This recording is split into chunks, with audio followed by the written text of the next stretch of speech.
value. To control deflation, which is the phenomenon of falling wages and prices, the government would simply spend more money into existence. With no competing private debt money creation, governments would have more effective control of their nation's money supply. The public would know whom to blame if things went wrong. Governments would rise and fall on their ability to preserve the value of money. Government would operate primarily on taxes, as it does now, but tax money would go much, much further, as none of it would be required to pay interest to private bankers. There could be no national debt if the federal government simply created the money it needed. Our perpetual collective servitude to the banks through interest payments on government debt would be impossible.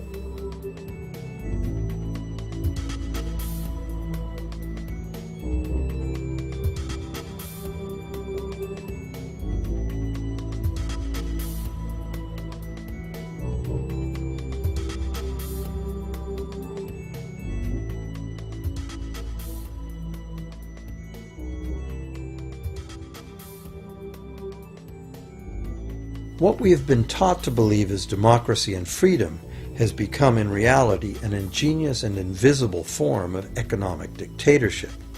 As long as our entire society remains utterly dependent on bank credit for its supply of money, bankers will be in the position to make the decisions on who gets the money they need and who doesn't.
Few people are aware today that the history of the United States since the Revolution in 1776 has been, in large part, the story of an epic struggle to get free and stay free of control by the European international banks.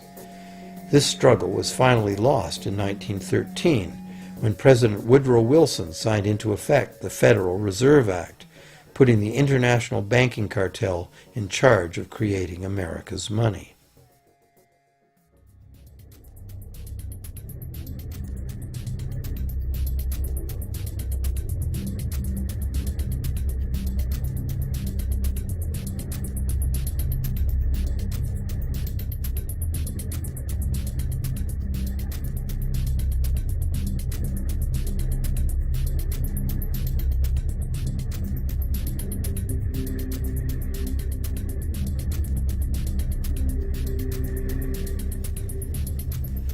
The power of this system is deeply ingrained. So is the educational and media silence on the subject. Years ago, a Canadian Deputy Prime Minister surveyed scores of non-economists, both highly educated professionals and common-sense people on the street, and found that not one of them had an accurate understanding of how money is created. In fact, it's probably safe to say that most people, including the frontline employees of banks, have never given the matter a moment's thought. Have you?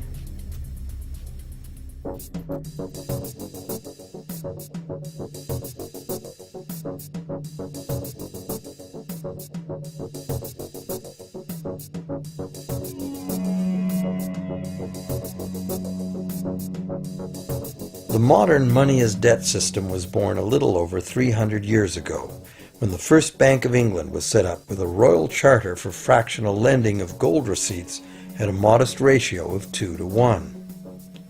That modest ratio was just the proverbial foot in the door. The system is now worldwide, creates virtually unlimited amounts of money out of thin air, and has almost everyone on the planet chained to a perpetually growing debt that can never be paid off.